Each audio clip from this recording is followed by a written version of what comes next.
اعوذ باللہ من الشیطان الرجیم بسم اللہ الرحمن الرحیم۔ توبہ کے طریقے۔ توبہ جس سے تصوف کا پہلا حرف تا مکمل ہوتا ہے۔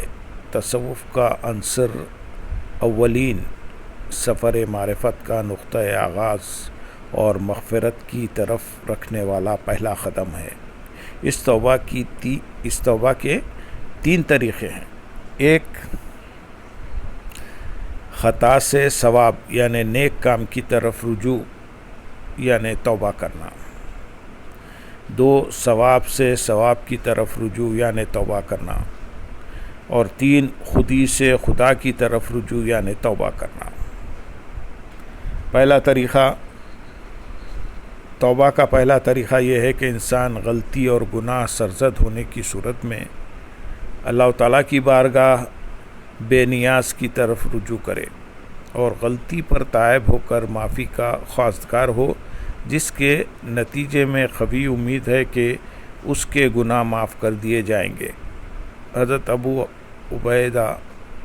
ابو عبید بن عبداللہ رضی اللہ تعالیٰ عنہما اپنے والد سے روایت کرتے ہیں کہ حضور نبی اکرم صلی اللہ علیہ وسلم نے ارشاد فرمایا، گناہ سے توبہ کرنے والا ایسے ہے جیسے کہ اس نے کوئی گناہ کیا ہی نہ ہو۔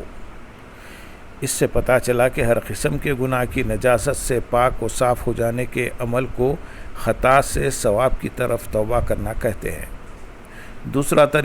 توبہ کا دوسرا طریقہ ثواب سے ثواب کی طرف توبہ کرنا ہے۔ اس سے مراد یہ ہے کہ انسان پہلے بھی گناہ پر نہ ہو، نہ اس سے کوئی غلطی ہو اور نہ خطا سرزد ہوئی ہو، مگر خوب سے خوب تر کی تلاش اور آرزو میں اپنے پہلے مقام و مرتبے کو گناہ تصور کرے اور اس سے توبہ کر کے بلند و بالا اور زیادہ باعظمت مقامات کی طرف رواں دواں ہو، اور اس اگلے مقام سے پہلے مقام پر رکے رہنے کو گناہ تصور کرتے ہوئے اللہ تعالیٰ کی بارگاہ میں معافی مانگے۔ یہ پہلی حالت ثواب سے دوسری حالت ثواب کی طرف رجوع کرنا ہے۔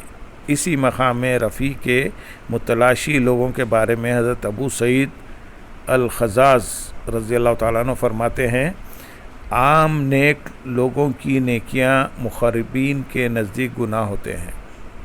گویا یہ مقام بر یعنی نیکی سے مقام قرب کی طرف سفر ہے، اور اس سفر کا راہی مقام بر سے مقام قرب کی طرف جانے کے لیے توبہ کرتا ہے۔ توبہ کا تیسرا طریقہ خودی سے خدا کی طرف توبہ کرنا ہے۔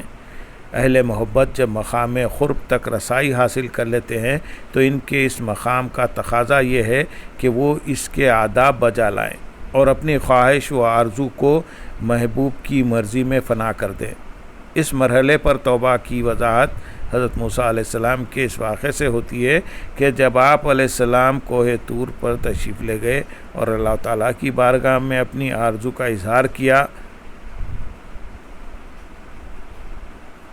تو کلام ربانی کی لذت پا کر دیدار کا آرزومند ہوا اور عرض کرنے لگا، اے رب مجھے اپنا جلوہ دکھا کہ میں تیرا دیدار کر لوں۔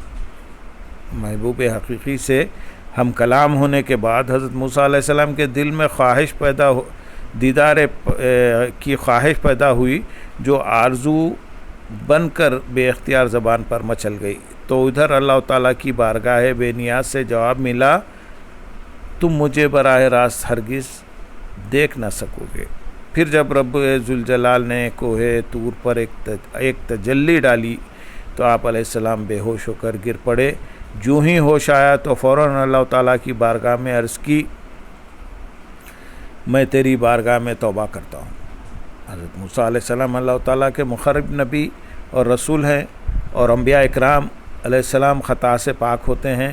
حضرت موسیٰ علیہ السلام نے کسی غلطی کا ارتکاب نہیں کیا جس سے توبہ کی ضرورت محسوس ہوتی۔ یہاں سوال پیدا ہوتا ہے کہ حضرت موسیٰ علیہ السلام توبہ کس چیز سے فرما رہے ہیں؟ صاف ظاہر ہے کہ آپ علیہ السلام نے کوئی نافرمانی نہیں کی، بلکہ یہ تو ان کی اپنی اس خواہش و آرزو سے توبہ تھی جس کا اظہار وہ قرب مولا کے لیے کر بیٹھے تھے۔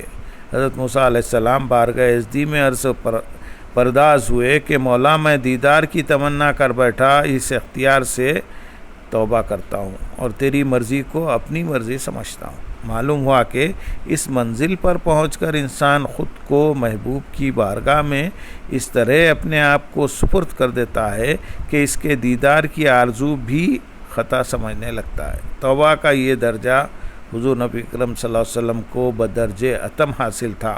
آپ صلی اللہ علیہ وسلم نے اپنی خواہش و آرزو کو اپنے خالق حقیقی کی رضا و خوشنودی میں اس طرح فنا کر دیا کہ اللہ تعالیٰ نے ارشاد فرمایا اور وہ اپنی خواہش سے کلام نہیں کرتے۔ قرآن حکیم میں سورۃ النجم کی آیت نمبر 3 اور 4 میں ارشاد ہے، اور وہ اپنی خواہش سے کلام نہیں کرتے، ان کا ارشاد سراسر وہی ہوتی ہے جو انہیں کی جاتی ہے۔ حضور نبی اکرم صلی اللہ علیہ وسلم کا بولنا اور خاموش رہنا سب کچھ وہی ربانی کے تابع تھا۔ آپ صلی اللہ علیہ وسلم کو اپنی ذاتی خواہش پر اللہ کی رضا مقدم تھی۔ حضرت ابو ہریرہ رضی اللہ تعالیٰ عنہ بیان کرتے ہیں، ایک مرتبہ حضور نبی اکرم صلی اللہ علیہ وسلم نے صحابہ اکرام رضی اللہ تعالیٰ عنہ کے ساتھ نماز ادا فرمائی اور 2 رکعت کے بعد سلام پھیر دیا۔ آپ صلی اللہ علیہ وسلم کی خدمت میں عرض کیا گیا، یا رسول اللہ صلی اللہ علیہ وسلم آپ بھول گئے یا نماز میں کمی کر دی گئی؟ آپ صلی اللہ علیہ وسلم نے ارشاد فرمایا، نہ تو میں بھولا ہوں اور نہ ہی نماز میں قصر کی گئی۔ معلوم ہوا کہ حضور صلی اللہ علیہ وسلم کی نماز بھی آپ صلی اللہ علیہ وسلم کی اپنی مرضی پر موقوف نہ تھی، بلکہ اللہ تعالیٰ کی رضا و مرضی کے مطابق تھی۔ یہی وجہ ہے کہ حضور صلی اللہ علیہ وسلم ایک دن میں 70 بار توبہ فرماتے تھے۔ یہ توبہ و استغفار گناہوں اور غلطیوں سے توبہ نہ تھی، بلکہ ہر قدم پر آرزو اور خواہش کے اختیار کرنے سے توبہ ہوتی تھی۔ توبہ صرف گناہوں سے ہی نہیں ہوتی، بلکہ ہر طرح کی خواہشات، تمناؤں اور آرزوؤں سے دستبردار ہونے کا نام ہی حقیقی توبہ ہے۔ اللہم صلی علی سیدنا محمد وعلی آل سیدنا محمد وبارک وسلم۔